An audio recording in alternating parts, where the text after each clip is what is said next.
A 2-hour drive to my wedding was too exhausting for my family, but flying across 15 states to the West Coast to toast my sister, everyone arrived perfectly on time, wearing the exact dress code, striking the right angles. 32 days later, my phone exploded with 214 missed calls. It was not because they missed me, it was because they just discovered the man they completely ignored is the only person left who can save them. My name is Ariana Chapman. I am 32 years old, and for as long as I can recall, my assigned place at the Chapman family Sunday dinners has remained exactly the same. We reside in a sprawling, immaculately landscaped estate in Charlotte, North Carolina, a house designed entirely around the concept of making an impression on guests who will never actually live there.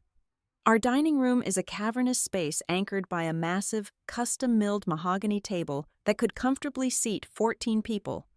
Yet, week after week, year after year, I am relegated to the single chair pushed right up against the swinging door that leads directly into the kitchen. It is a highly strategic placement, though no one in my family would ever be crass enough to admit it out loud. Sitting in that spot, I am constantly brushed by the cold draft of the swinging wooden door, forced to lean forward awkwardly, just to catch the flow of conversation at the opposite end of the room, and positioned perfectly to clear the dirty plates, fetch the forgotten salt shaker, or refill empty wine glasses. I do not sit at that table like a beloved firstborn daughter. I sit there like a temporary resident, a mildly tolerated tenant, or perhaps a reliable member of the catering staff who has been granted a brief, begrudging moment to rest her legs before the next course is served. This physical distance at the dining table is merely a surface reflection of a much deeper, colder truth about my lineage. The Chapman family is a beautifully orchestrated illusion, a glittering, high-gloss facade constructed for the sole purpose of public consumption and societal envy. At the absolute helm of this daily operation is my mother, Lorraine Chapman. Lorraine is the founder and chief executive officer of Bellwether Home Atelier, a highly successful chain of luxury furniture boutiques that caters aggressively to the old money and new tech wealth of the American South. My mother approaches our family life with the exact same ruthless, curatorial eye she applies to her expensive showroom floors. To Lorraine, a person only holds actual value if they possess a certain aesthetic currency, if they are, in her exact philosophy, worth showing off to the country club or the local lifestyle magazines. Affection in our household is never given unconditionally. It is a transactional currency, allocated only to those who yield the highest social return on investment. With my practical clothes, my quiet demeanor, and my deep resistance to being styled like a showroom mannequin, I have never been considered a prime asset. Then there is my father, Grant Chapman. He owns a boutique financial consulting firm called Chapman Advisory Group, in the grand, loud, constantly moving theater of our family. My father has perfected the quiet art of total invisibility. He is a man who speaks so little he practically vanishes from the room even while sitting squarely at the head of the table. He never raises his voice, never initiates a conflict, and crucially, never intervenes to stop one from happening. His silence is not peaceful. It is profoundly cowardly and deeply complicit. By completely refusing to participate in the major emotional decisions of our household, or to address the glaring, painful favoritism that dictates our daily lives, he silently blesses the unjust order my mother enforces. He hides behind his endless paperwork and his expensive evening scotch, becoming a willing accomplice through his total inaction. The undeniable center of gravity in the Chapman universe, the radiant sun around which my parents orbit with desperate, eager devotion, is my younger sister, Delaney. Delaney is undeniably beautiful, possessing a camera-ready charm and a ruthless, innate instinct for personal branding. Currently, she is building a luxury lifestyle and wellness brand on social media, a venture my mother treats like an impending corporate merger ready to yield massive dividends. Delaney is not simply a daughter in this house. She is the family's most heavily funded and profitable investment project. When Delaney walks into a room, the very temperature seems to change to accommodate her. The dinner conversation immediately pivots to her latest lucrative brand deal, her upcoming trips to the coast, or the aesthetic perfection of her daily routine. She is treated with a delicate, breathless reverence. Her minor, everyday inconveniences are handled like national tragedies requiring immediate intervention, while my major life milestones are routinely swatted away like annoying flies interrupting a photo shoot.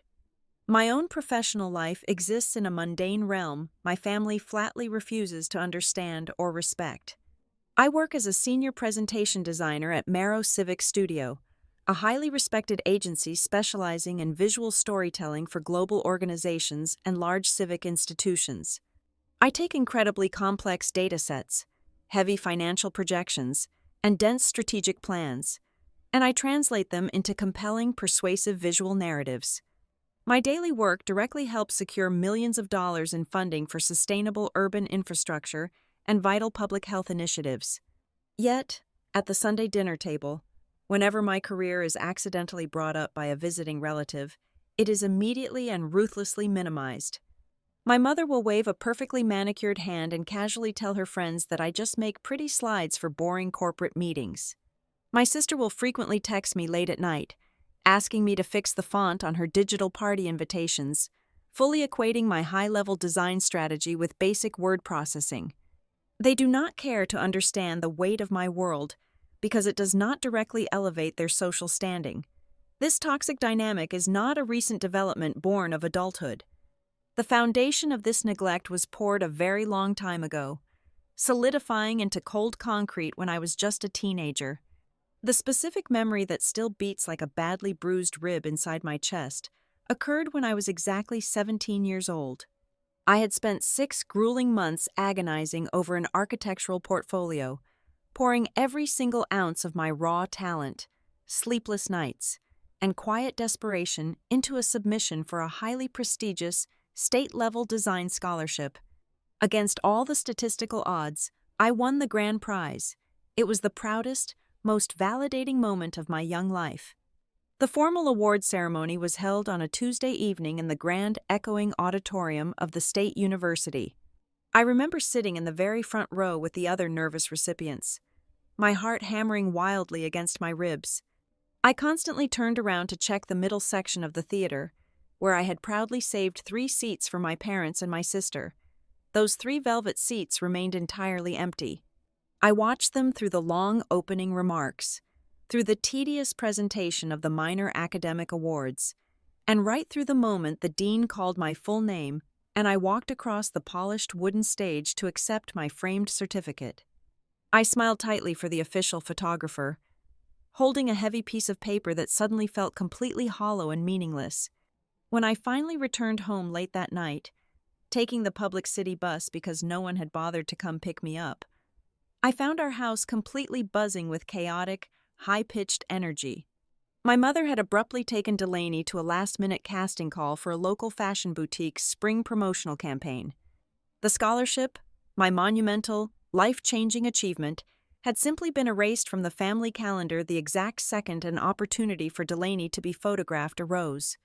Lorraine barely even looked up from steaming a sheer silk dress when I walked through the heavy front door. She only paused to ask if I had grabbed my own dinner on the way home, informing me that the kitchen had already been cleaned and closed for the night. From that exact, agonizing moment onward, something fundamental broke, and then quietly rearranged itself inside my mind. I learned a devastating but absolutely necessary survival skill.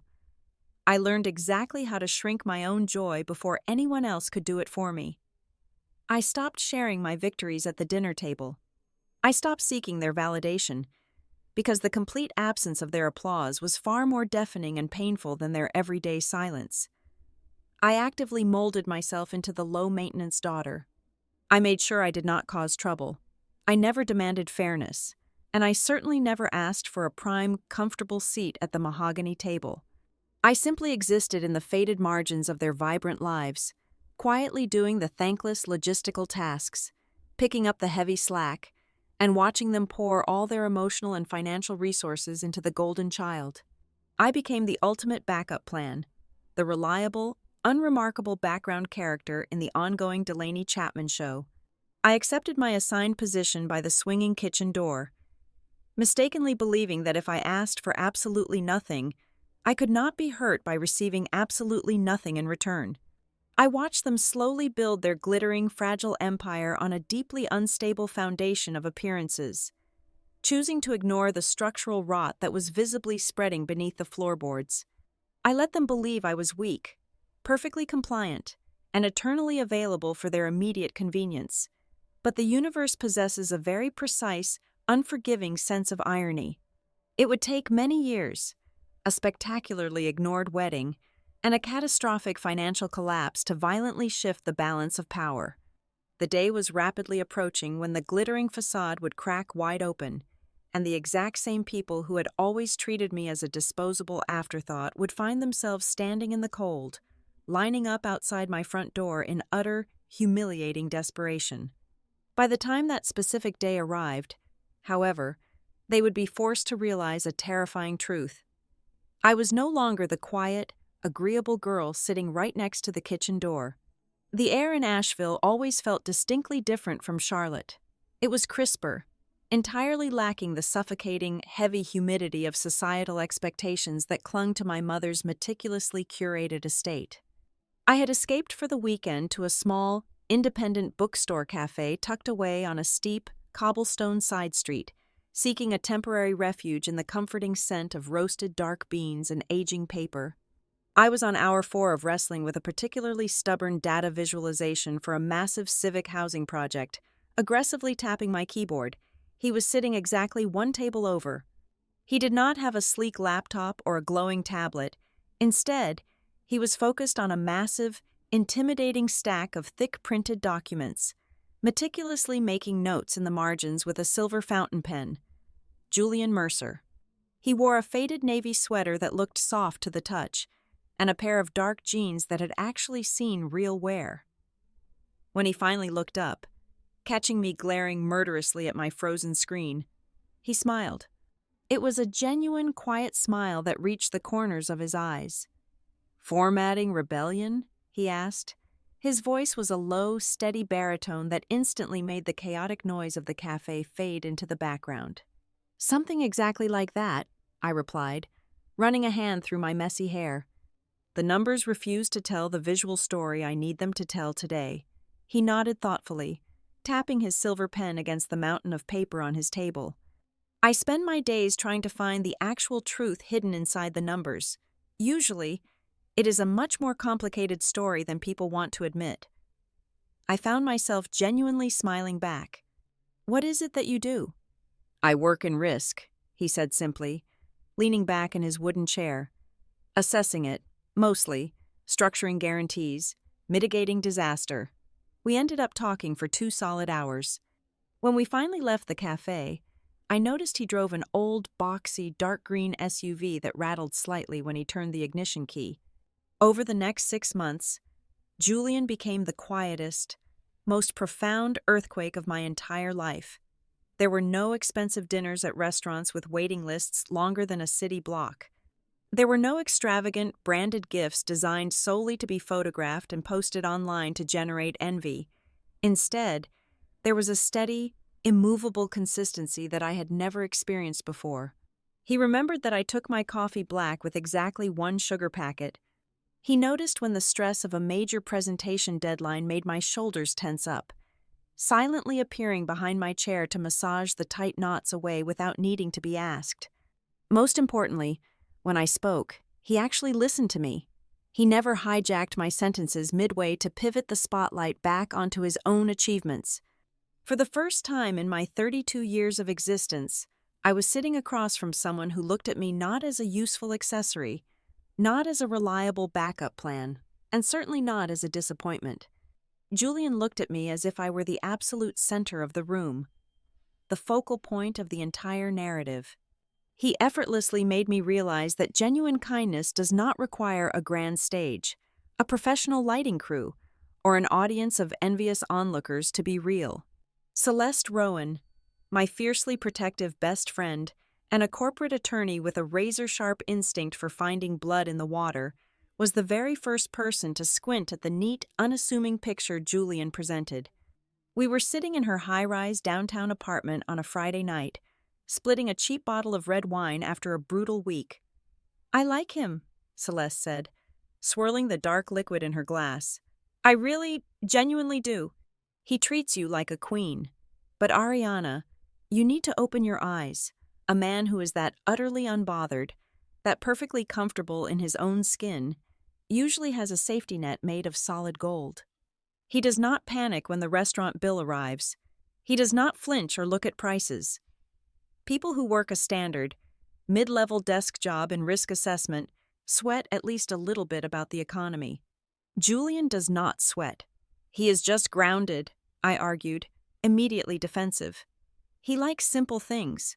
He drives a car with over 100,000 miles on it." "I am just saying," Celeste countered, leaning forward and tapping her manicured finger on the table. "I deal with insanely wealthy people every single day in my firm. The loudest, flashiest ones are the ones who just got their money and are terrified of losing it. The quiet ones, the ones who wear 10-year-old boots and look at you like they have all the time in the entire world to make a decision. Those are the ones who own the whole damn board. Do not be surprised if your quiet risk guy is playing a much, much bigger game than you realize." I flatly refused to dig any deeper into her theory. I had spent my entire life suffocating under the crushing weight of my family's toxic obsession with wealth, status, and external validation. Money, in my personal experience, was a corrosive acid that ate away at basic human decency and turned mothers into managers. I desperately did not want Julian to be wealthy. I just wanted him to be Julian.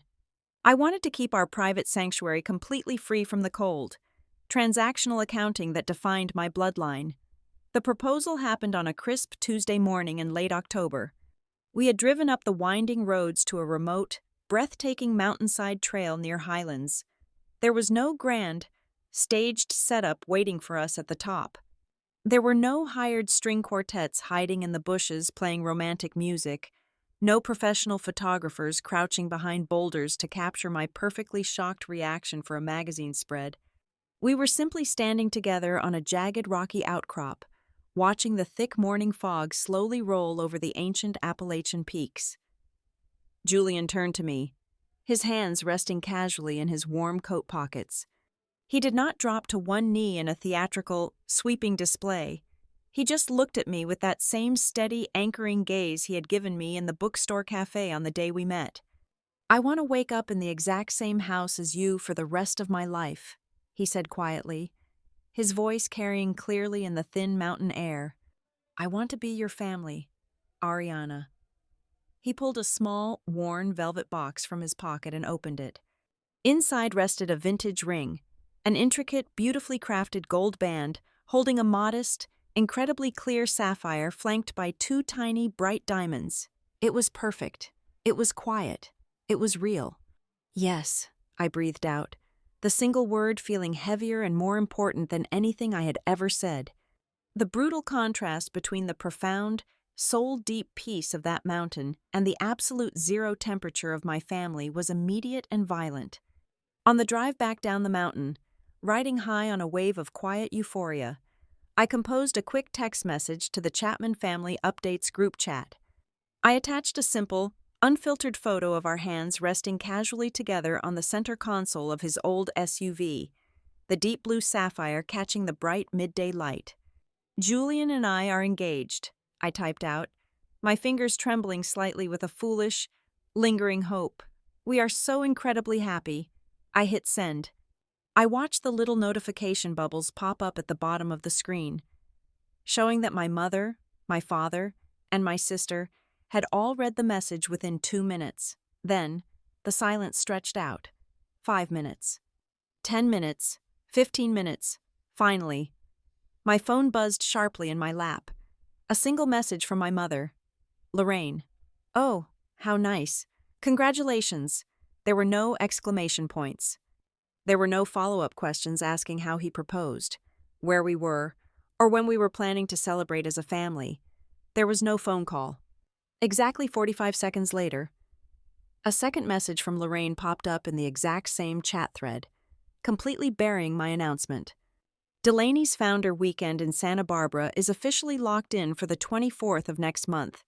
I just secured the premium block of ocean view suites at the resort. Everyone needs to book their first-class flights by Friday at the latest. The welcome dinner dress code is strict cream and beige. No exceptions. This is going to be massive for her brand rollout. Delaney replied almost instantly with a long string of sparkling heart emojis. My father chimed in with a simple, generic thumbs-up icon. The group conversation instantaneously transformed into a chaotic, high-speed flood of aesthetic mood boards, luxury catering options, and VIP stylist appointments for my younger sister's big corporate debut. I sat completely frozen in the passenger seat of Julian's rattling green vehicle, staring blankly at the glowing screen of my phone. The silent pivot was flawlessly executed. It was a masterclass in emotional erasure. I had just announced a permanent, life-altering milestone. I had just told my blood relatives that I had found the person I was going to spend my forever with. And the people who shared my last name, the people who were supposed to be my foundation, had reacted with the exact same level of enthusiasm one might show if I had simply announced I was changing the background wallpaper on my cell phone. They stepped right over my joy without even breaking their stride, rushing forward to worship at the altar of Delaney. Julian glanced over at me from the driver's seat, instantly noticing the sudden, sharp shift in my breathing. He did not ask what was wrong. He did not need to. He just reached across the center console, gently covered my freezing hand with his warm one, and held on tight as we drove away from the mountain. The invitation for the Founder Weekend arrived not in a standard envelope, but inside a custom-molded, suede-lined box that required a signature upon delivery. Inside nestled a single piece of thick, decal-edged cotton paper announcing Delaney's dual triumph: the official launch of her signature furniture collection, and a highly anticipated personal announcement. The venue was an ultra-exclusive, impossibly pristine beachfront resort in Santa Barbara, California, a place where the sand looked as though it had been individually polished by a dedicated staff before the sun was allowed to rise. My mother, Lorraine, did not merely plan this weekend. She orchestrated it with the ruthless, terrifying precision of a military general executing a hostile takeover. She treated the event as nothing less than a royal coronation for the Chapman dynasty. For 2 solid months leading up to the trip, the family group chat was a relentless, high-speed barrage of aesthetic directives. We received a digital mood board containing 72 distinct slides outlining the mandatory dress code. We were instructed to wear specific, highly policed shades of cream, bone, alabaster, and ivory. Anything leaning too close to stark white or muddy beige was strictly forbidden, as it would disrupt the visual harmony of the professional photography.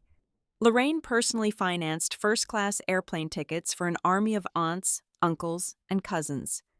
She booked a block of premium ocean view suites that cost more per night than what I earned in a month. Upon arrival, each favored guest was greeted with a massive welcome box stamped with a newly designed Chapman monogram. These boxes contained silk sleep masks, artisanal sea salt scrubs, and a personalized itinerary printed on gold leaf cardstock. In total, 23 relatives flew across 15 different states, crossing entire time zones to gather on the West Coast.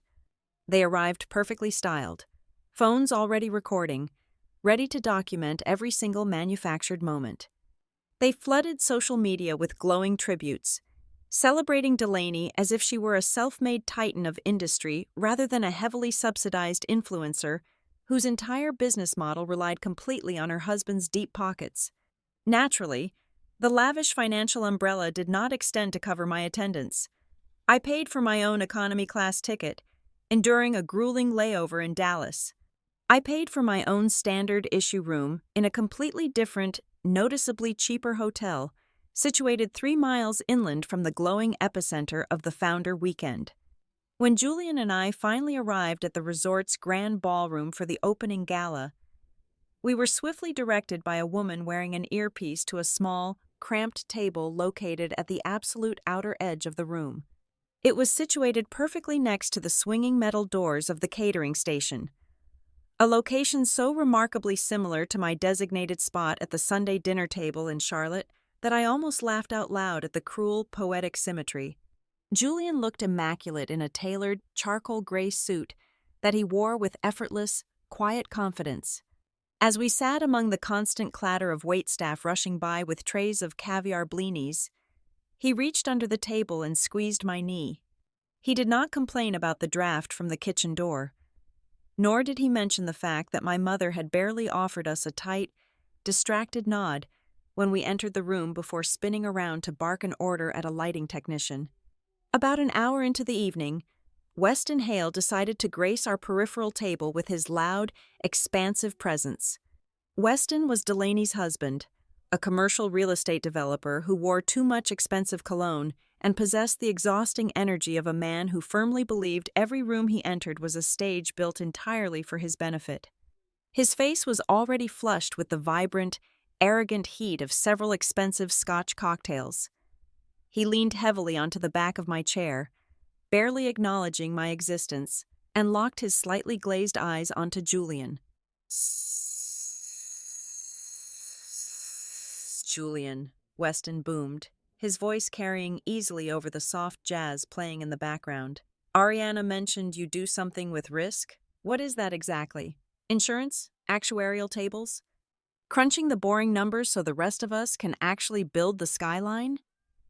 Julian met Weston's loud gaze with a perfectly calm, unbothered expression.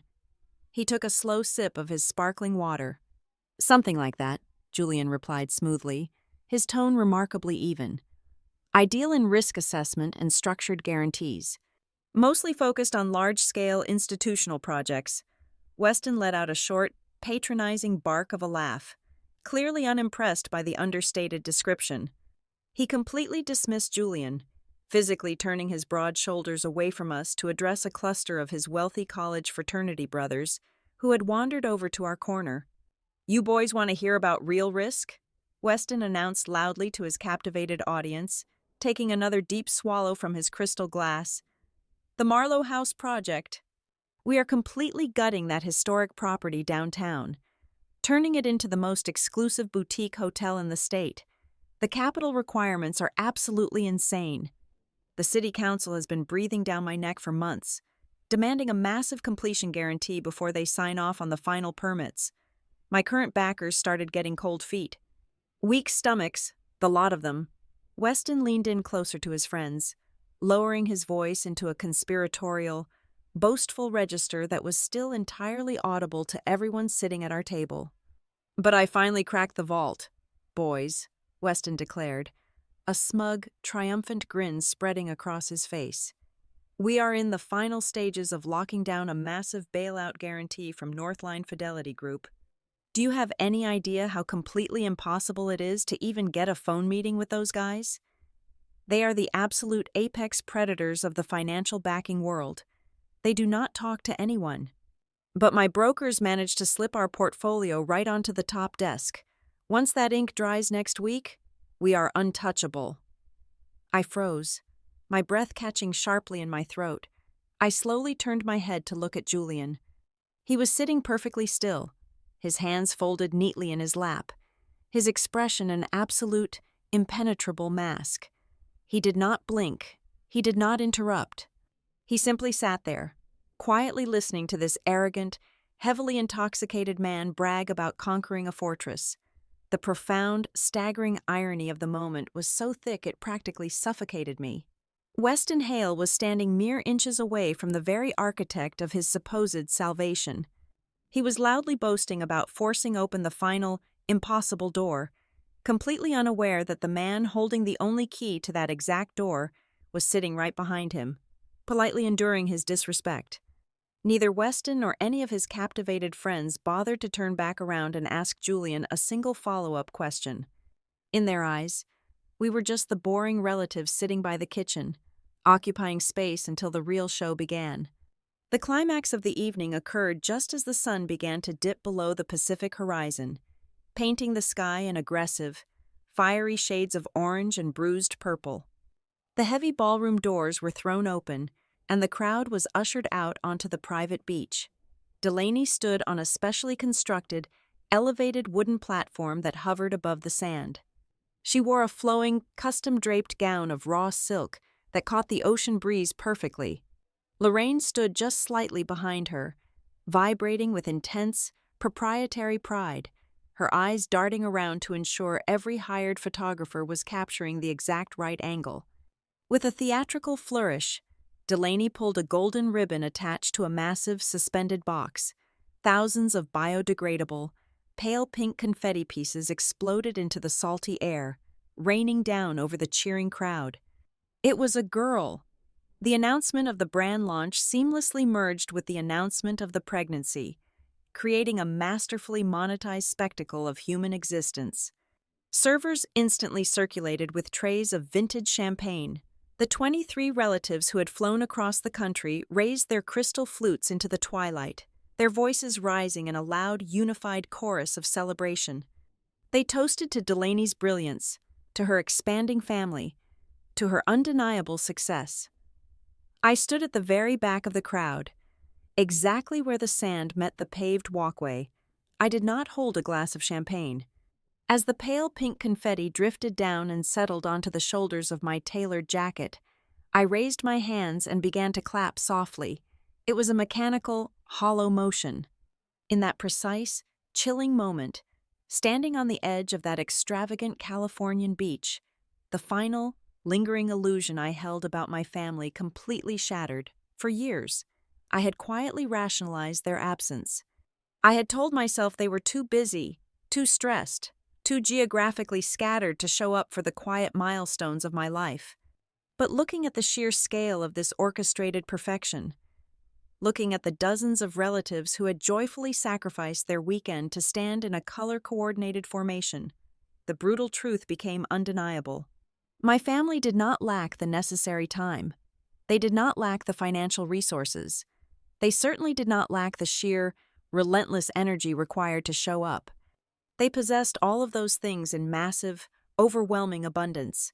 They simply lacked the desire to spend a single drop of it on me. I was the structural beam hidden inside the drywall, expected to hold up the weight of the house without ever being seen or celebrated. Delaney was the glittering chandelier hanging from the ceiling, gathering all the light. I stopped clapping. I lowered my hands to my sides, feeling the cool ocean breeze cut through the fabric of my clothes. Beside me, Julian gently placed his hand on the small of my back, a silent, grounding anchor in the midst of the swirling, pink-tinted chaos. I looked away from the cheering crowd and stared out at the dark, vast expanse of the ocean, realizing that the coldness I felt was no longer sadness. It was the absolute, terrifying clarity of total liberation. Highlands, North Carolina, is a place of quiet, ancient magic. The air high up in the mountains always smells of damp pine needles and cold, clean stone. It was not a random or thoughtless choice for my venue.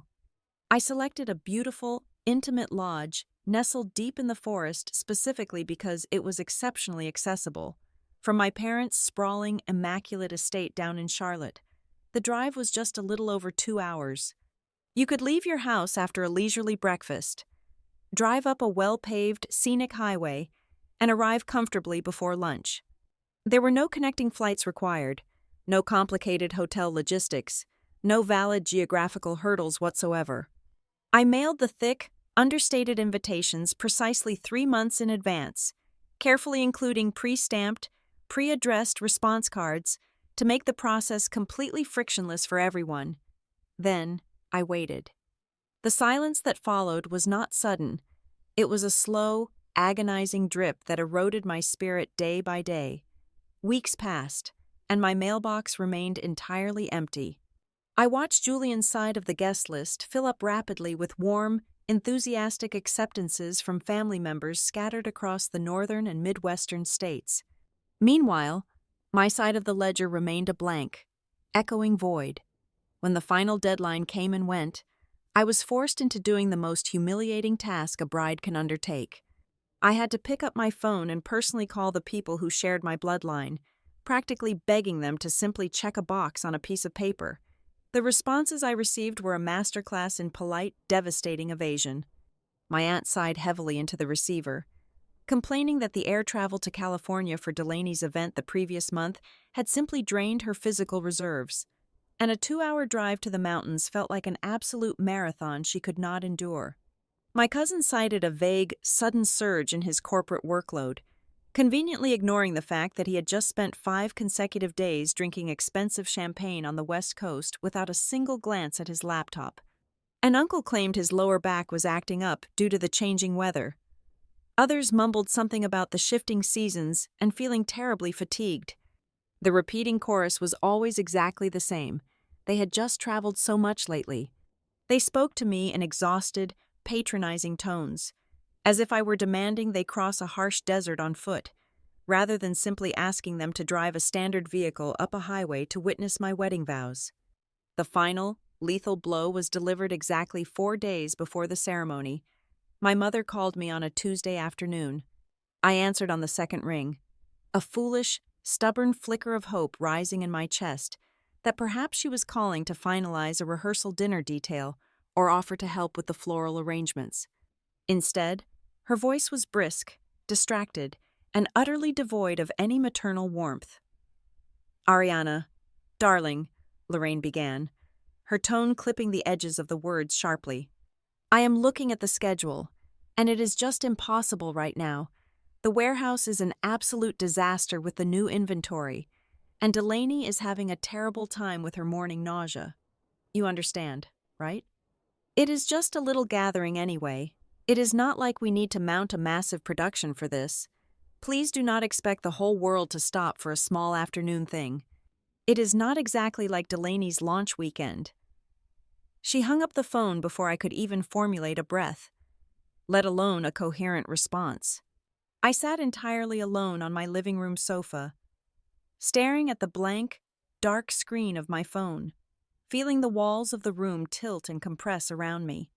When I told Celeste what had happened, she did not offer me empty platitudes. She did not pat my hand and tell me they would magically change their minds at the last minute. She poured me a tall glass of cold water, looked me dead in the eye, and gave me the most vital piece of legal and emotional advice I would ever receive. "Stop letting them rewrite your reality," Celeste instructed, her voice fierce and dangerously low.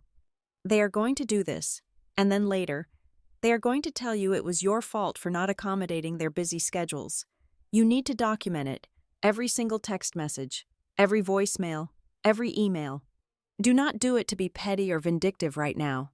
Do it so that 10 years from today, when they try to tell you that you are just being overly sensitive and blowing things out of proportion, you have the concrete proof that you are not crazy." I spent the next 48 hours taking precise screenshots, saving audio messages, and forwarding dismissive emails to a secure location on my computer. It felt deeply clinical, almost cold, but the methodical action anchored my spiraling mind. The day of my wedding was devastatingly beautiful. The sky stretching over the Appalachian peaks was a piercing, cloudless blue. The wooden lodge smelled of burning oak and hundreds of fresh white roses. The ceremony space was set up in a lush, green clearing bordered by towering, ancient pines. As I stood hidden in the bridal suite, looking out through the small glass window at the seating arrangement, the physical manifestation of my family's lifelong neglect was finally laid bare under the bright afternoon sun. On the right side of the wide, grassy aisle, Julian's family filled every single row. They were laughing softly, talking to one another, leaning over the wooden backs of the chairs to embrace relatives they had not seen in years. They had flown in from snowy cities, driven up from the deep south, and navigated complicated travel routes just to be present for him. On the left side of the aisle, my side, the silence was absolute and terrifying. In the very first row sat Celeste, looking fiercely protective in a dark emerald dress. Behind her sat 2 former colleagues from my design studio and a pair of loyal friends I had known since my early college days. Behind them sat 24 completely empty wooden chairs. They were arranged in perfect, meticulous rows, 24 seats that I had personally paid for, decorated with small ribbons, and assigned with careful hope. They stood there as 24 glaring, undeniable monuments to exactly how little I mattered to the people who raised me. The wedding planner, A sweet and highly organized woman came into my dressing room looking frantic and pale. She gently suggested that we ask some of Julian's guests to move over and spread out, to quickly fill in the gaping, ugly holes on my side of the aisle so the professional photographs would look balanced and normal. No, I told her, my voice dropping into a surprisingly steady, hollow register. Leave them exactly where they are. I refused to artificially inflate my own worth for the sake of a pretty photo album. I refused to cover up the structural, rotting core of the Chapman family with polite aesthetics and clever camera angles. When the heavy wooden doors opened and I walked down that aisle, gripping my bouquet of white flowers so tightly my knuckles turned white, I did not look away from the void. I looked directly at the 24 empty chairs. I let the brutal, undeniable truth of their physical absence burn itself permanently into my retinas. The profound, suffocating silence radiating from that side of the room was far more terrifying and far more honest than any tears I could have possibly shed. The morning after my wedding, as Julian and I sat together on the private balcony of our secluded cabin, drinking dark coffee in a heavy, peaceful quiet, my phone vibrated sharply against the wooden table. It was a sudden flurry of casual messages in the Chapman family group chat. My aunt sent a brightly smiling digital icon and wrote, "Hope the little party was cute. We will definitely have to get together for lunch sometime before the winter holidays." My cousin chimed in right after with, "Congratulations. Next time you throw a bash, give us a bit more notice so we can actually clear the calendar." They spoke to me as if I had hosted a casual Sunday brunch that simply slipped their minds, not the single most important exchange of vows of my entire life. There was no genuine apology. There was no trace of shame or self-awareness. There was only a casual, breathtaking cruelty wrapped tightly in polite, superficial ignorance. I did not type out a furious reply. I did not demand an explanation. I simply took a clear screenshot of the entire conversation. I opened the file directory on my secure cloud storage drive and created a brand new, empty folder. I named it Receipts. I dragged the new screenshots, the saved voicemails, the dismissive emails from my mother, and a single, high-resolution photograph of the 24 empty wooden chairs into that cold digital vault. As I watched the progress bar complete the final upload, a profound, irreversible shift occurred deep within my chest. The crushing, suffocating weight of lifelong disappointment finally dissolved, replaced by something entirely different, a cold, sharp, and unbreakable resolve. I finally understood that I was completely free. From this day forward, my pain would never again be subjected to their convenient revisionist history. They would never again be able to look me in the eye and casually edit my trauma by telling me I was simply too sensitive or remembering things wrong. I held the ledger now. The ink was dry, and the account of my childhood was permanently closed. For exactly 32 days following the ceremony in the mountains, I existed in a state of absolute, self-imposed exile. I did not formally block their phone numbers, but I systematically muted every single notification thread, group chat, and email chain that bore the Chapman name. The profound lack of incoming traffic on my device was both entirely predictable and deeply liberating. My family simply carried on with their heavily filtered, meticulously curated existence, seemingly unbothered by my sudden, quiet departure from their daily orbit. To them, my withdrawal was likely perceived not as a tragedy, but as a convenient administrative relief. They no longer had to pretend to care about my new life, and they certainly did not have to expend the minimal energy required to ask how my marriage was going. They were far too busy desperately bailing water out of their own sinking ship, a catastrophic crisis they were frantically trying to conceal behind high-gloss social media posts and forced, bright smiles.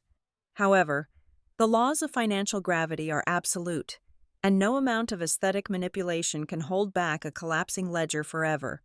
The structural integrity of Weston Hale's business empire was fundamentally compromised, built entirely on aggressive leverage, fragile promises, and his own blinding arrogance. The Marlowe House renovation, the historic crown jewel he had boasted about so loudly in California, was rapidly mutating into a terminal financial black hole. The construction timeline was delayed by over 8 months due to severe mismanagement.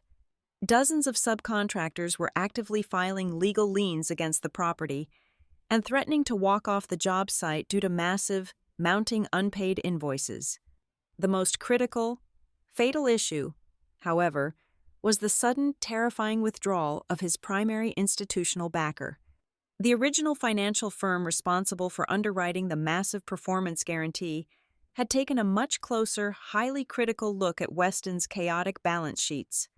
They saw the rampant overspending, the shifting timelines, and the complete lack of operational discipline. They abruptly pulled their support, citing unacceptable, toxic risk parameters. Without a new, airtight guarantee package in place to secure the project, the primary lending bank was contractually obligated to call in the massive construction loan. Weston was no longer just experiencing a temporary cash flow problem.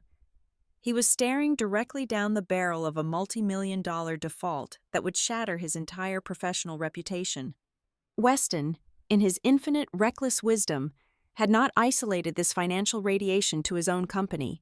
He had strategically and selfishly infected the entire family ecosystem to artificially prop up his failing venture. To secure cheaper supply lines and falsely inflate his initial budget proposals for the bank, he had awarded the exclusive, massive interior furnishing contracts for the entire hotel directly to my mother's company, Bellwether Home Atelier. Lorraine, completely blinded by the sheer scale of the purchase orders and the intoxicating opportunity to outfit an entire luxury hospitality brand under her own name, had drastically overextended her own supply chains. She had fronted the massive manufacturing costs for hundreds of custom velvet sofas, imported light fixtures, and bespoke dining sets.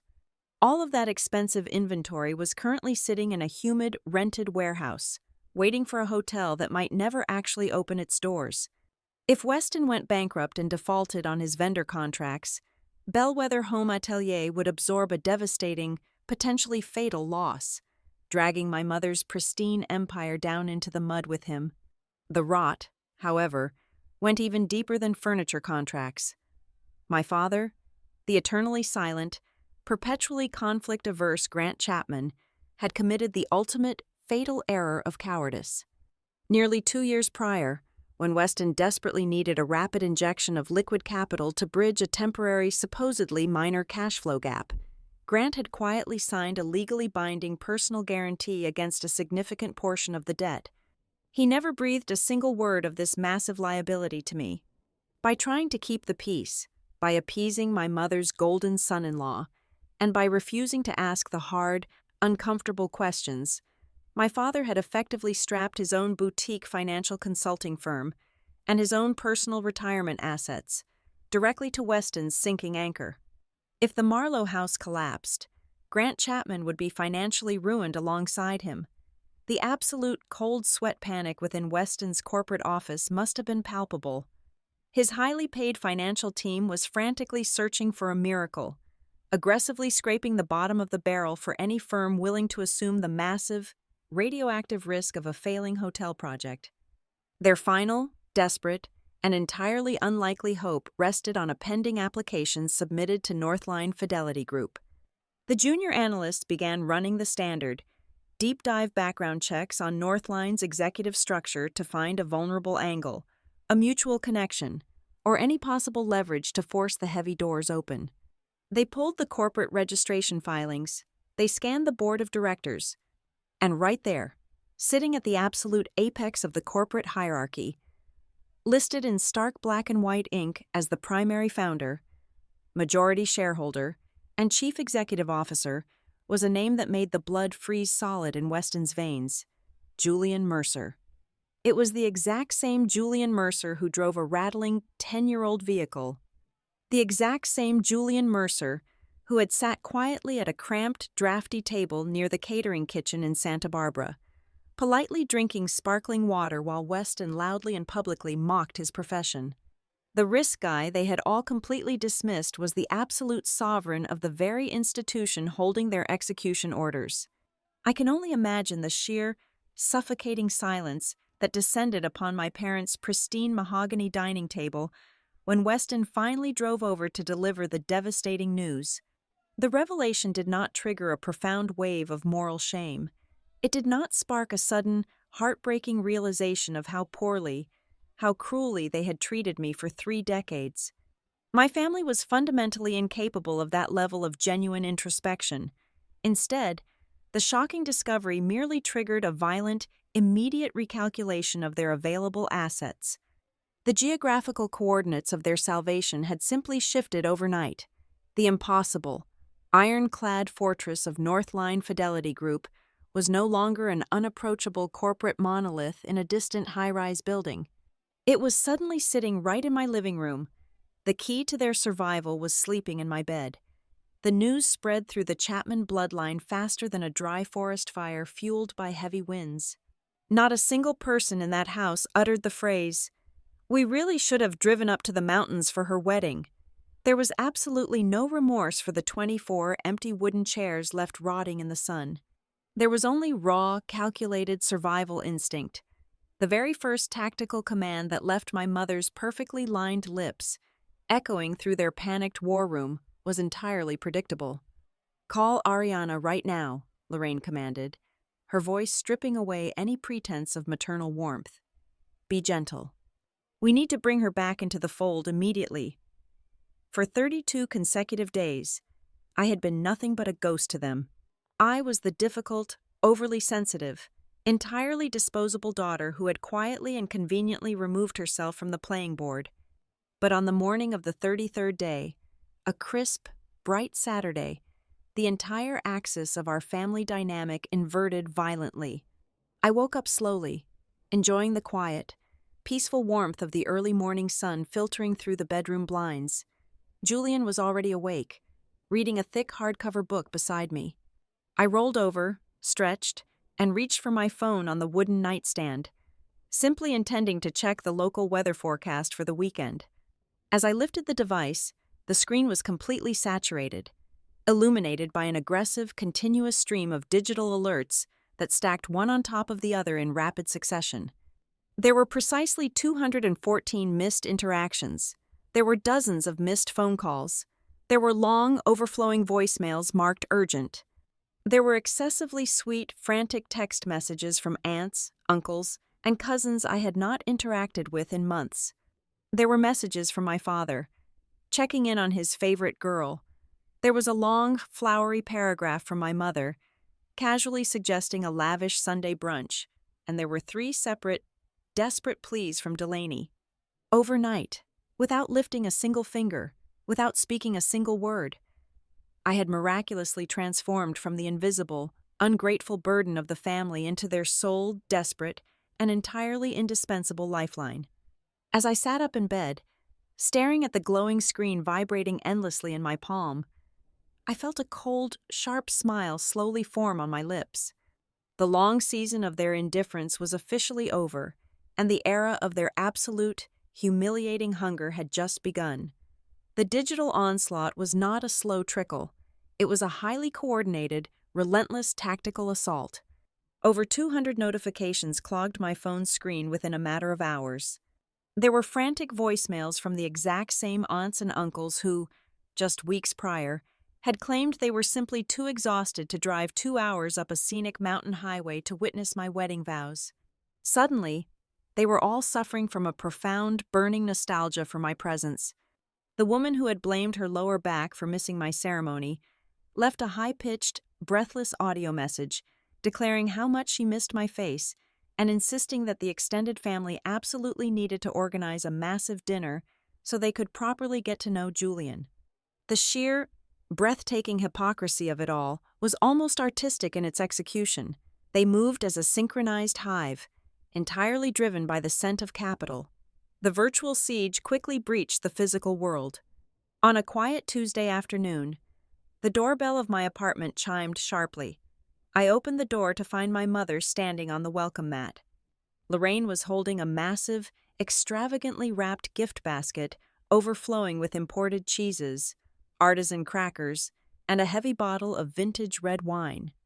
The moment the door swung open, she lunged forward, pulling me into a suffocating, deeply performative embrace.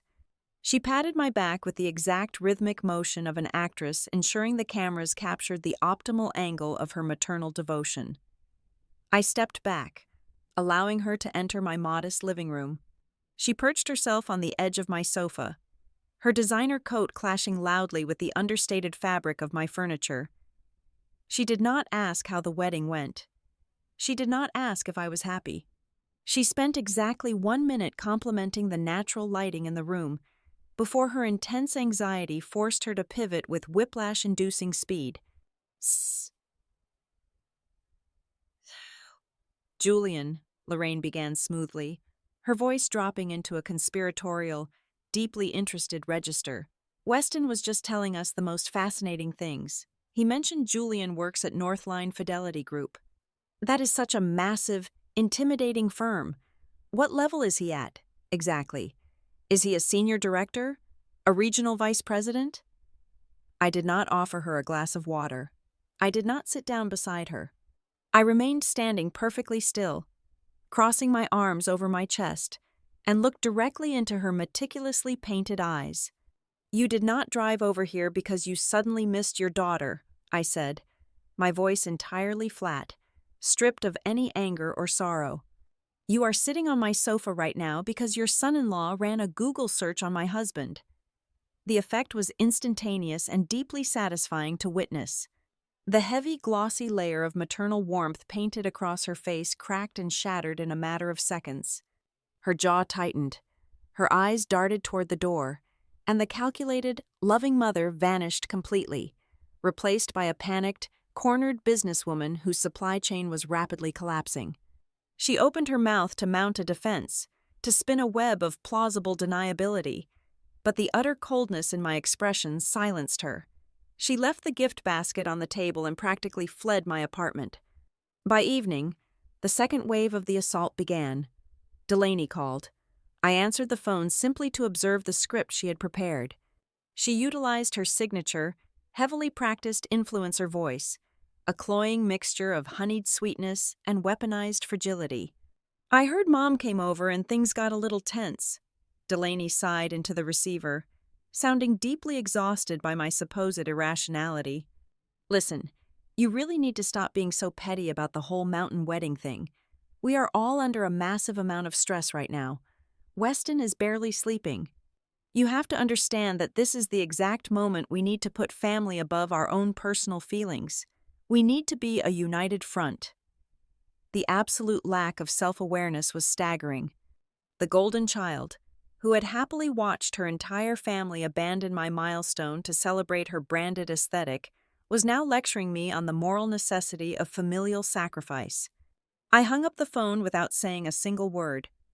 Weston, predictably, did not possess the emotional intelligence to attempt a personal phone call. He treated the situation exactly like a hostile corporate negotiation.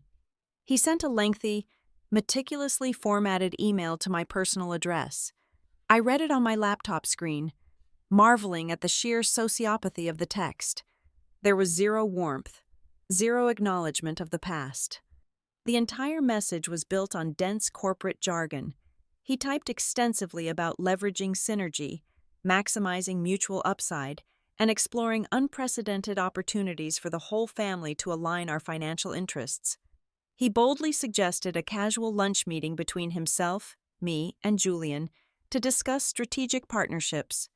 The email made one reality violently clear. In Weston's eyes, I was never a sister-in-law, and I was certainly not a human being. I was simply a stubborn administrative gatekeeper standing between him and the lucrative signature he desperately needed to save his failing hotel project. Then came my father.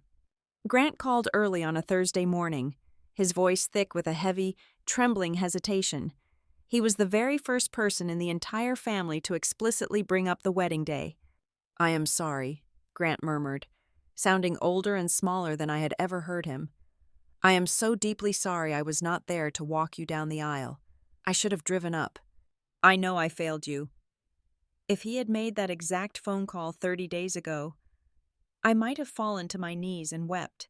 It might have healed a massive, bleeding wound in my chest.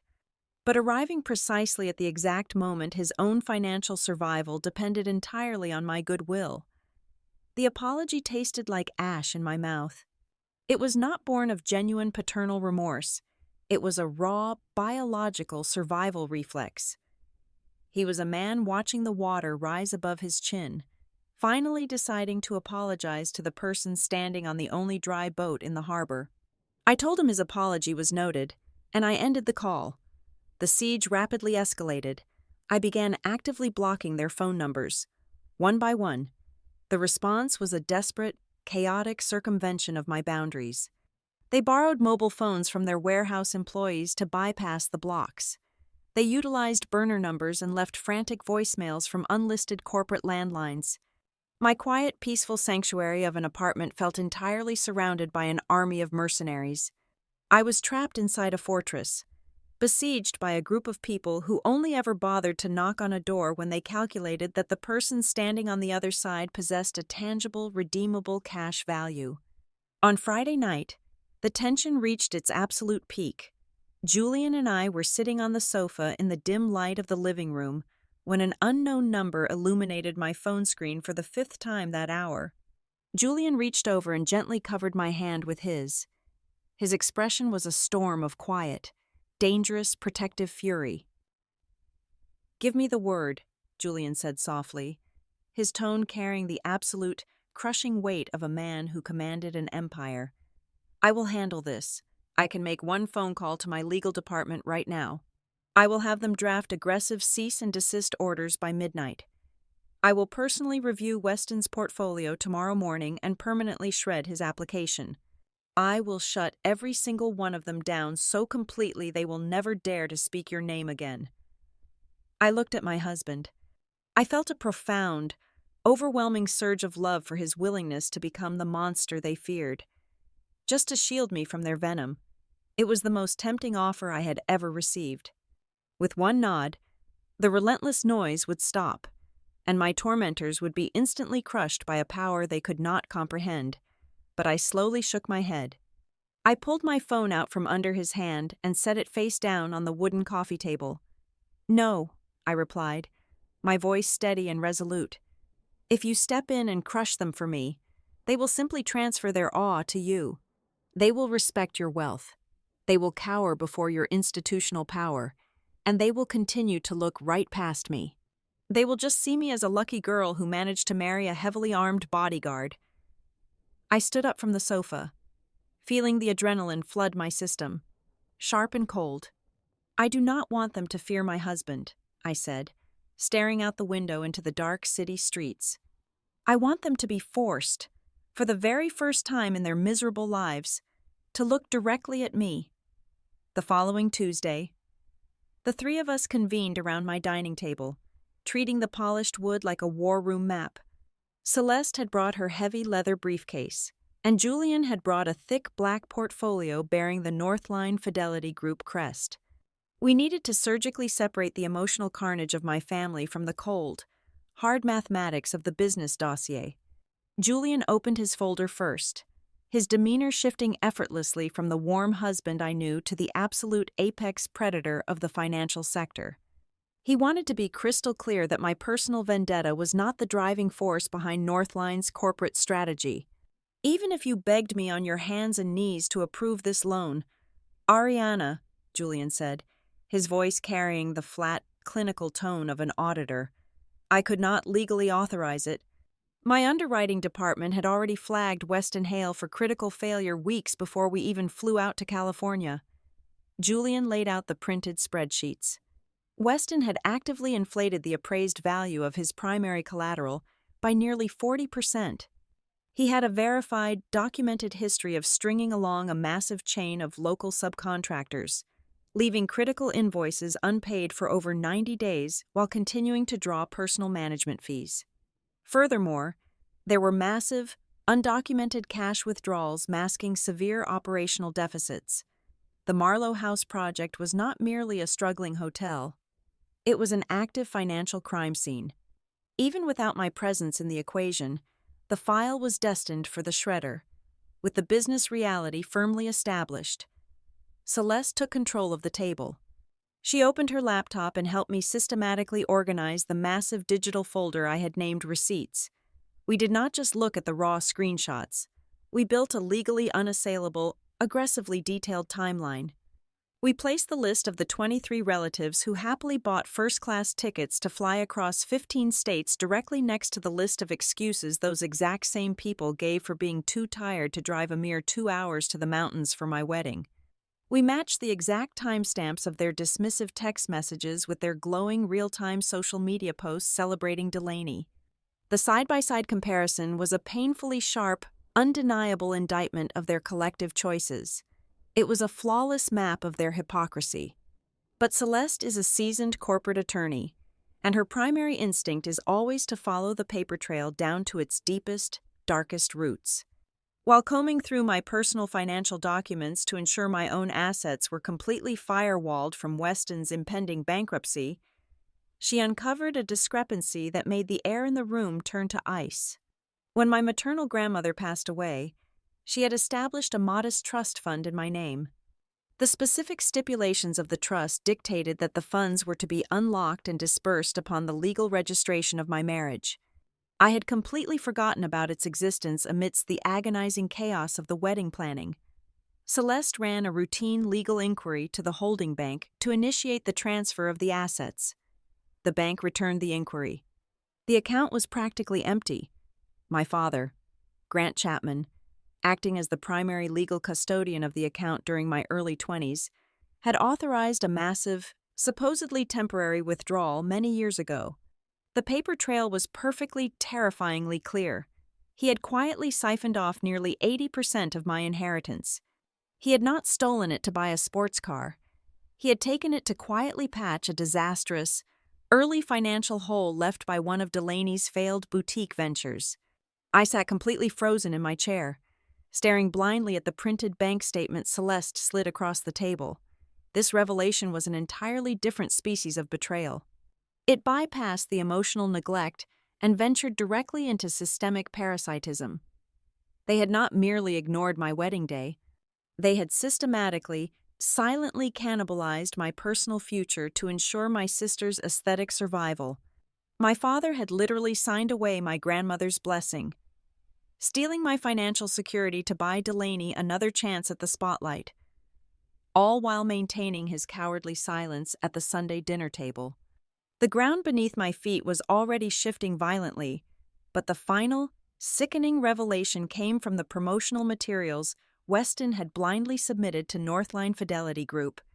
Julian reached into his portfolio and handed me a glossy, thick pitch deck detailing the conceptual vision for Delaney's upcoming flagship showroom, the very project she was currently using to lure wealthy investors. I opened the booklet, and the air rushed completely out of my lungs. The layout, the structural flow of the retail space, the specific integration of natural light features, and the entire narrative branding strategy were not just vaguely similar.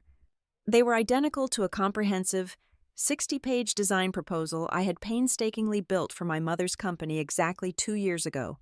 At the time, I had worked nights and weekends to create it for free, hoping to finally earn her professional respect.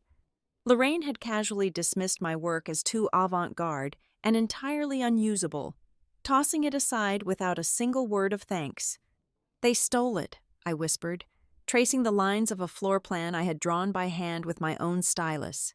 Celeste, fueled by a terrifying, righteous anger, immediately initiated a deep forensic search through the forwarded email chains Weston had carelessly attached to his loan application as supporting documentation. It took her exactly 20 minutes to find the smoking gun. It was an internal corporate message sent directly from Lorraine to Delaney. I read the words printed on the glowing screen, feeling a cold, metallic taste flood my mouth. Lorraine had attached my original design file to the email with a single, devastating sentence. "Ariana is not going to use this anyway. Just take the main ideas." We sat in heavy, suffocating silence in my living room. The sheer depth of their exploitation was absolute.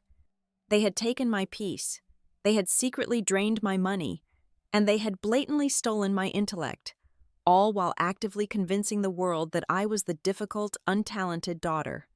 Just as Celeste firmly closed her laptop, the mail carrier dropped a thick envelope through the brass slot in my front door. I walked over and picked it up. It was an official, heavy cardstock invitation to the investor preview night for Delaney and Weston's new showroom, located in the trendy South End district. The grand event was scheduled for next Friday. The invitation proudly boasted that the evening would gather prominent local press, wealthy private investors, and top-tier suppliers. It was abundantly clear what they were attempting to do with this piece of paper. They were constructing a massive, highly publicized stage. They wanted to force me into a room filled with flashing cameras, influential people, and industry peers, banking entirely on my lifelong, deeply ingrained habit of staying quiet to keep the peace. They fully expected me to show up, smile for the family photographs, play the role of the supportive sister, and silently bless their fraudulent empire so the bank would finally release their money. They thought they had cornered me in public.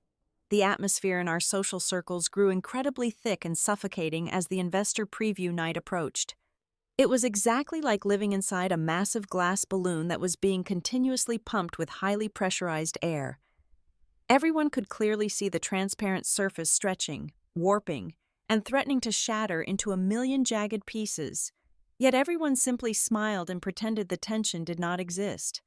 My mother, Lorraine, was the primary architect of this grand, desperate illusion. Through the local society grapevines and country club whispers, word quickly reached me that she had personally purchased a massive, incredibly expensive VIP table situated directly in the center of the new South End retail space. She was actively planting seeds with every influential person she knew, aggressively pushing a narrative that Friday night was going to be a beautiful, heartwarming family reunion. In her deeply distorted reality, she genuinely believed that if she could just arrange the seating chart perfectly, dim the overhead lights to a warm, flattering amber, and hire a professional photographer to capture us holding crystal champagne flutes together, she could completely overwrite history. She thought a well-lit group photograph could erase the profound, echoing silence of the mountains. On Wednesday evening, my phone screen illuminated with a private, direct message from Delaney. It was the longest text she had ever sent me that did not contain a single aesthetic mood board or a demanding request for my free graphic design labor. I read the words carefully, studying the underlying psychology of her panic. She typed that she was genuinely overwhelmed and that she honestly did not know things had gone this incredibly far.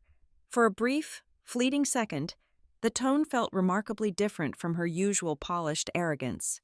It sounded like a woman who was finally realizing that the glittering, expensive pedestal she stood on was actively crumbling beneath her designer shoes.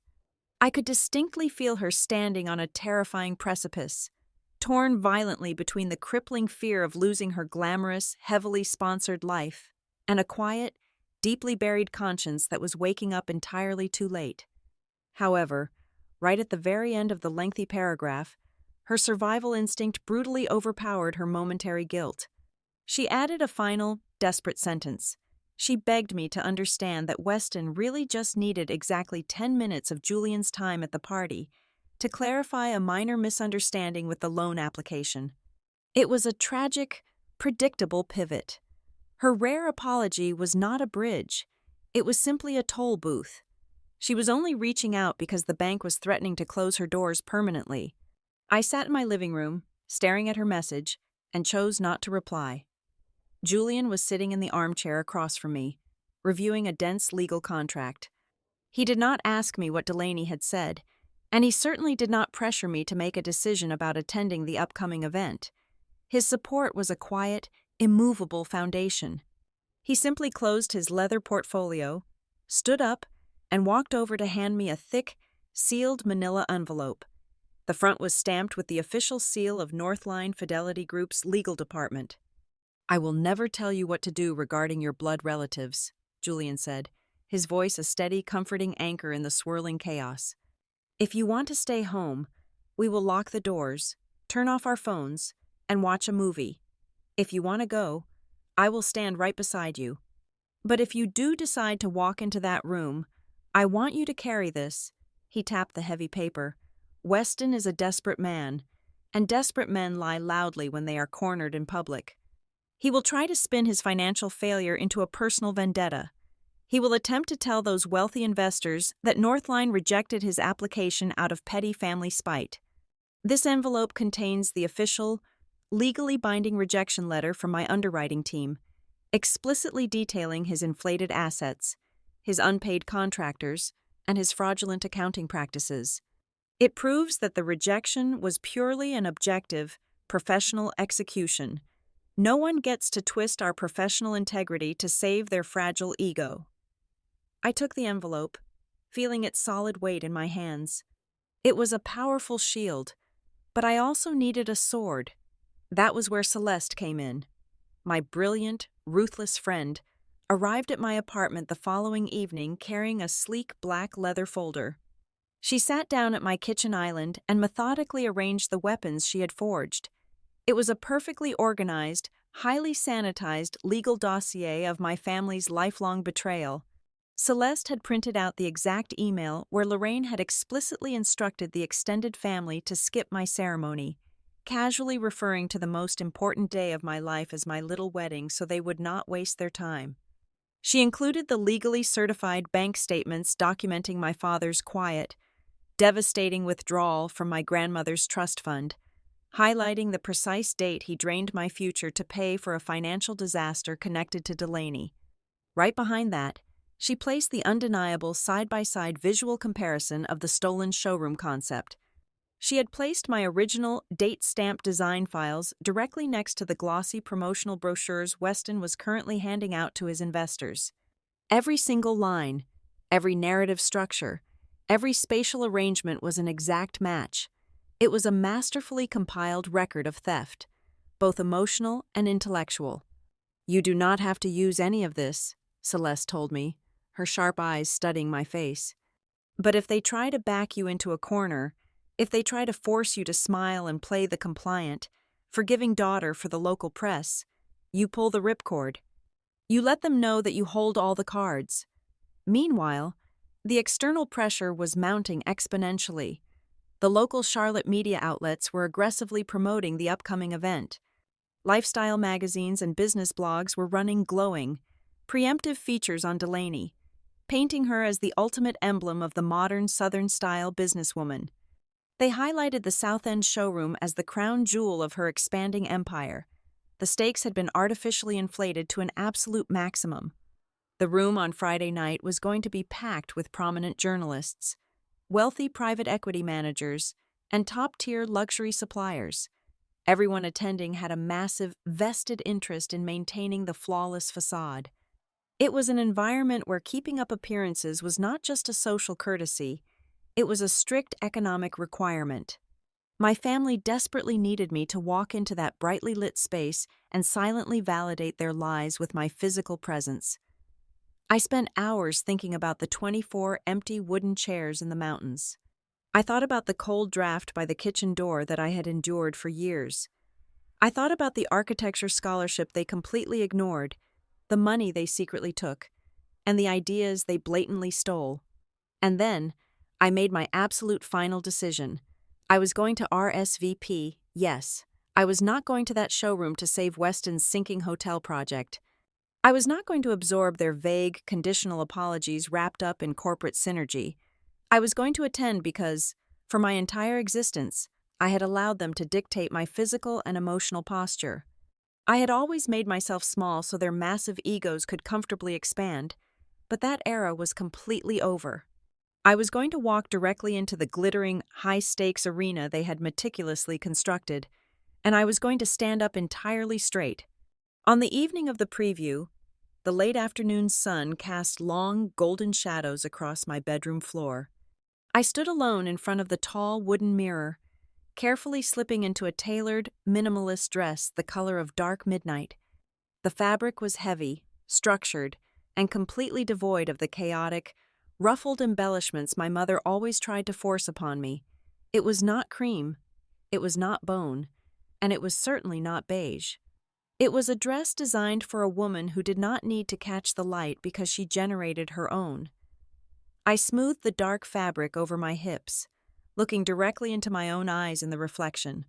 My heartbeat was incredibly steady, drumming a calm, even rhythm against my ribs.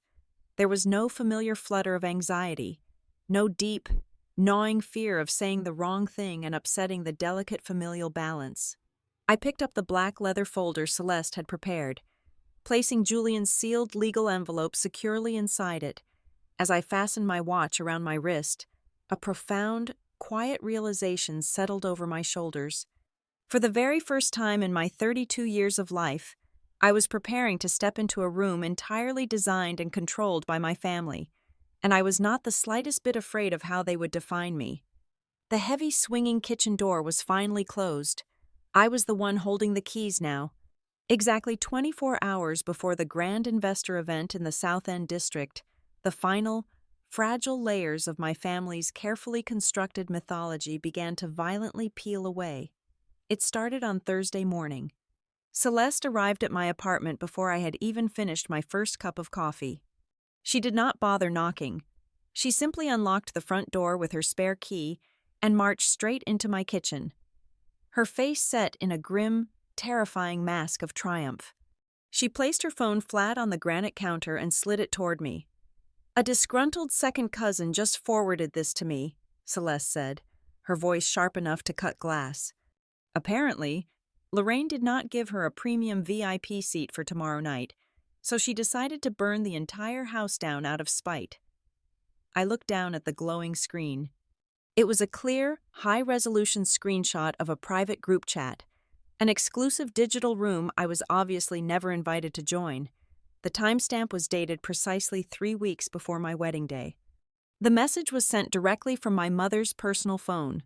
I read the words, feeling the blood slowly drain from my face. Lorraine Chapman had typed, "Listen everyone, Delaney's brand launch is going to require our absolute, undivided energy.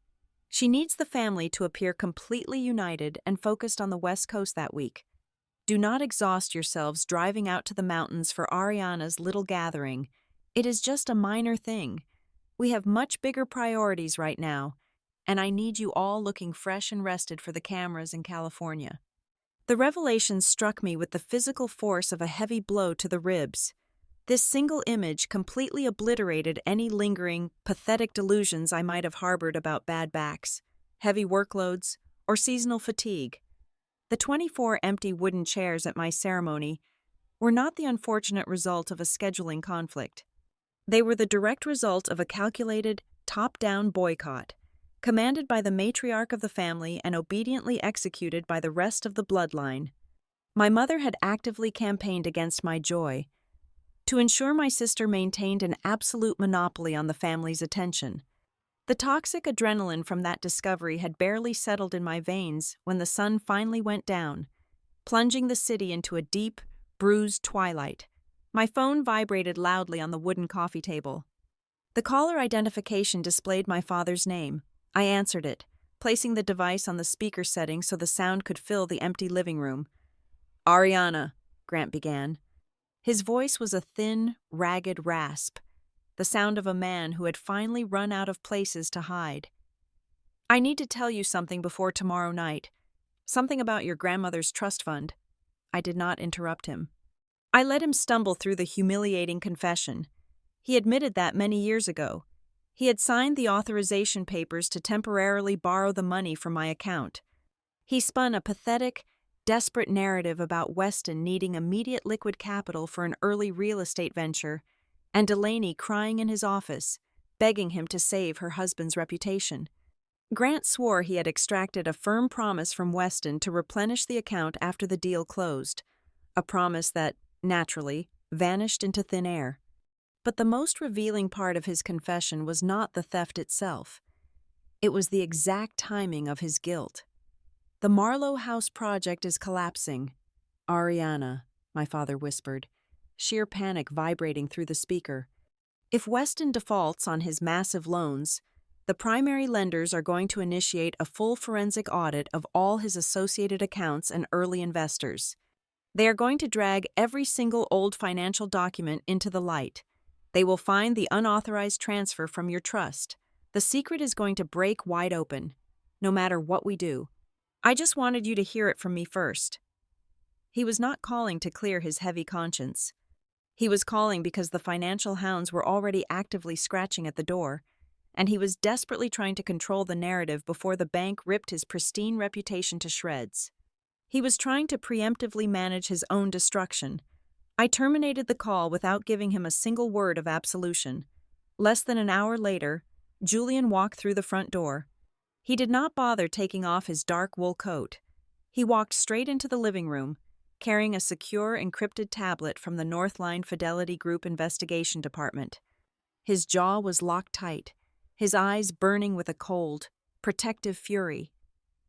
"My compliance team just finished the deep dive review of Weston's loan application," Julian said, setting the heavy tablet down in front of me. "We found something that crosses the line from gross financial incompetence directly into federal wire fraud."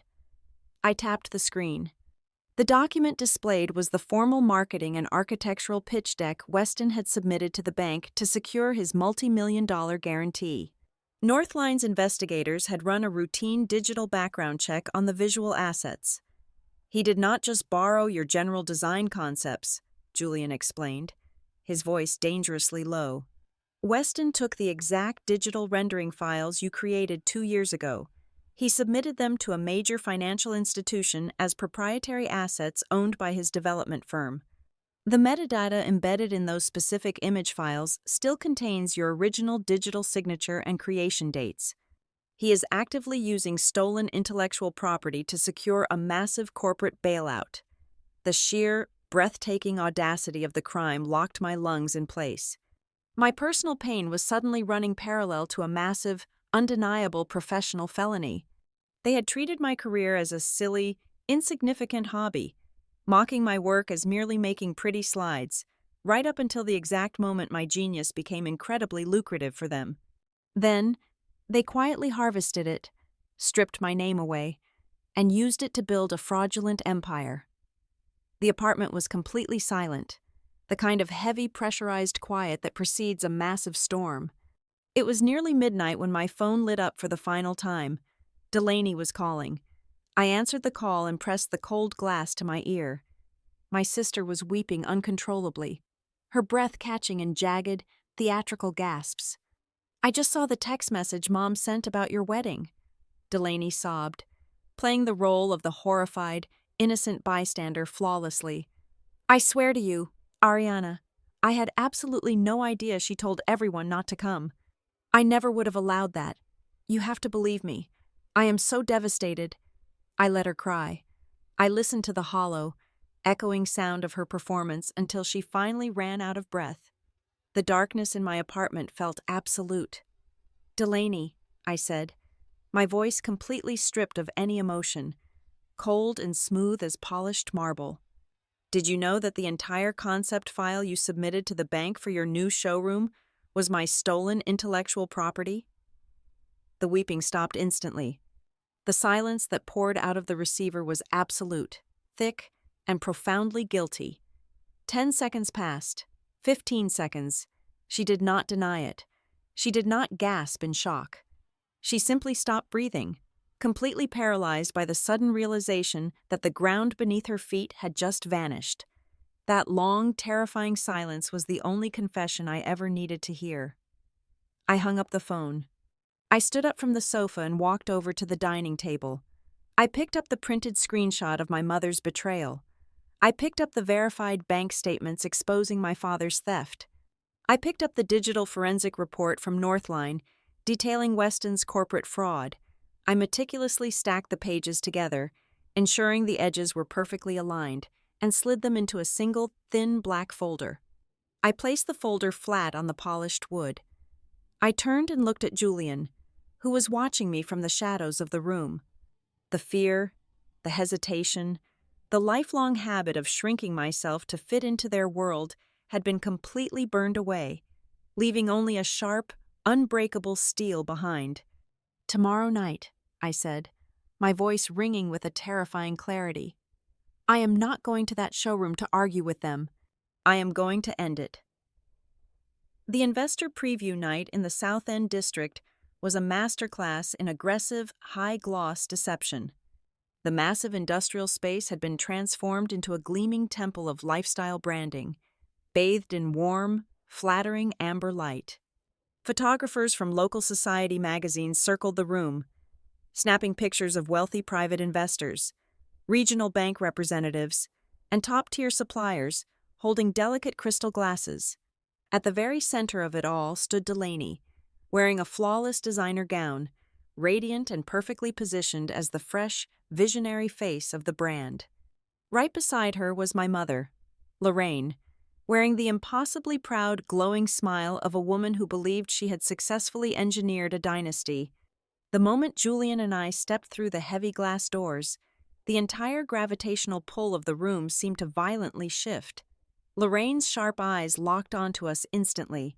She abandoned a conversation with a prominent local journalist and surged forward, her arms extended wide for a highly publicized, theatrical embrace. Weston was right on her heels, swirling an expensive cocktail, his face fixed in a tight, desperate grin. He was clearly ready to utilize our arrival as a living, breathing prop, eager to show his skeptical financial backers that the Chapman family was an unbreakable, united front. I did not step forward to accept the embrace. I stopped perfectly still, forcing Lorraine to awkwardly drop her arms in front of the flashing cameras. I did not raise my voice, but the acoustic design of the showroom carried my words with a terrifying, icy clarity to the surrounding VIP tables. "It is remarkably funny," I stated, locking eyes with my mother. A simple 2-hour drive to witness my wedding vows was considered entirely too exhausting for this family. Yet, flying across 15 states to celebrate Delaney, and physically pushing your way through this crowded room tonight just to corner my husband, is suddenly incredibly convenient. A sharp, collective intake of breath rippled through the nearest cluster of guests. The bright, confident mask on Lorraine's face slipped, instantly replaced by the frantic, defensive posture of a professional victim. She pressed a hand to her chest, her voice trembling with manufactured hurt. "Ariana, how can you do this right now?" Lorraine whispered fiercely, glancing around at the staring investors. "Tonight is about family. We have apologized for the scheduling mix-up. Please do not ruin your sister's biggest moment over a simple misunderstanding." I opened the black leather folder I carried under my arm. I pulled out the crisp, high-resolution printout of the private family group chat. I held it up, ensuring the local journalist standing a few feet away could clearly see the blue text bubbles. "It was not a scheduling mix-up," I replied, my voice slicing through the soft background music. "Let me read your exact words to the family. Do not exhaust yourselves driving out to the mountains. Do not waste a Saturday on Ariana's little gathering. We have bigger priorities. You orchestrated a total boycott to ensure the spotlight remained exactly where you wanted it." The heavy, polished layer of moral superiority shattered into pieces across the showroom floor. The wealthy investors standing nearby fell entirely silent, their eyes darting uncomfortably between my mother's pale, horrified face and the undeniable proof in my hand. Weston desperately tried to hijack the narrative, stepping between me and the crowd. He puffed out his chest, attempting to project the dominant aura of a seasoned corporate leader. "Listen, everyone," Weston announced loudly with a forced, booming laugh. "Private family squabbles have absolutely no place on the showroom floor. We are all adults here. Let us not allow a petty emotional dispute to derail a multi-million-dollar business opportunity." That was the exact moment Julian moved. My husband stepped forward, bypassing Weston entirely, and approached the glass display table where 2 senior representatives from the primary lending bank were standing. Julian withdrew the sealed manila envelope from his dark wool coat and placed it deliberately onto the glass surface. "There is no business opportunity remaining to derail," Julian announced. His voice was not loud, but it commanded an absolute, crushing authority. "I am the Chief Executive Officer of Northline Fidelity Group. My underwriting department has formally rejected the guarantee application for the Marlowe House project. We found undeniable evidence of massively inflated collateral, a staggering chain of unpaid subcontractors, and severe, intentional misrepresentation of assets. Weston's face drained of all color, shifting to a sickening, ashen gray. He opened his mouth to argue, but Julian raised a single, commanding hand, cutting him off completely. But I was not finished. The financial execution was Julian's domain, but the final devastating blow belonged entirely to me. I turned to face my sister, who was staring at us with wide, terrified eyes. "And speaking of misrepresented assets," I said, gesturing broadly to the massive architectural blueprints and conceptual mood boards hanging proudly on the showroom walls. "Every single design concept in this room is stolen property. The spatial flow, the branding narrative, the visual aesthetics, those are the exact digital files I created 2 years ago. Files my mother told me were useless, right before she secretly handed them over to you to secure your funding." Delaney physically stumbled backward, her designer heels catching on the polished concrete floor. The golden child was completely stripped of her armor. For the very first time, she could not act her way out of the room. The horrifying realization crashed down upon her that her entire glittering empire was a hollow fraud, built directly on the stolen labor and the stolen time of the sister she had always looked down upon. "We can fix this," Grant stammered from the edge of the crowd, his voice shaking with absolute terror as he watched his financial life raft sink to the bottom of the ocean. "Ariana, please. The trust fund. I can explain the withdrawal. I will pay you back every single cent I borrowed." Lorraine hissed at him to stay quiet, practically lunging forward to grab his arm, but the damage was irreversible. The words had already echoed across the silent room. The bankers, the press, and the suppliers all stared at the Chapman family with open, undeniable disgust. The illusion was dead. Everyone in that room finally understood the brutal truth. My family did not miss my wedding because they were busy. They missed it because they had drained my bank accounts, stolen my intellectual property, and decided I was no longer a valuable investment. Weston completely lost his composure, shouting panicked, incoherent threats at the banking representatives, while my mother desperately tried to usher the journalists away from the scene. Delaney just stood there, weeping silently, the reality of her own profound emptiness finally crushing her.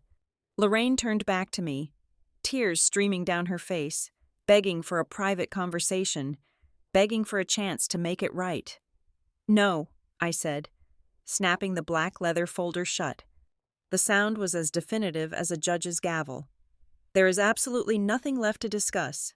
My attorney, Celeste, will be contacting you on Monday morning regarding the federal copyright infringement and the stolen trust funds. As for the rest of it, our relationship permanently ended the day I walked down the aisle and looked at 24 empty wooden chairs." I turned my back on them. I reached out, took Julian's hand, and walked directly toward the exit. The crowd of wealthy guests silently parted to let us through. I walked out of the bright, suffocating showroom and stepped into the cool, crisp night air, and I did not look back over my shoulder a single time. Several months later, the dust finally settled. Weston's real estate company filed for massive bankruptcy, dragging my mother's luxury furniture chain down into a grueling, highly publicized liquidation process. Freed from the heavy, toxic anchor of their expectations, I opened my own independent design studio using my own name. Within my first quarter of operation, I secured a massive, lucrative contract with a prominent cultural institution, a victory won entirely on my own merit, without a single stolen file or borrowed connection. Yesterday morning, a heavy cream-colored envelope arrived at my office. It was a handwritten letter from Delaney. For the very first time in her life, she did not ask me for free labor. She did not ask for a financial bailout. She did not demand an introduction to my husband's network. She simply asked for a chance to have a cup of coffee. She asked for an opportunity to start over, to learn how to be a real sister instead of a brand ambassador. I folded the letter and placed it gently into the top drawer of my wooden desk. I did not write a reply. I am not entirely sure if I ever will.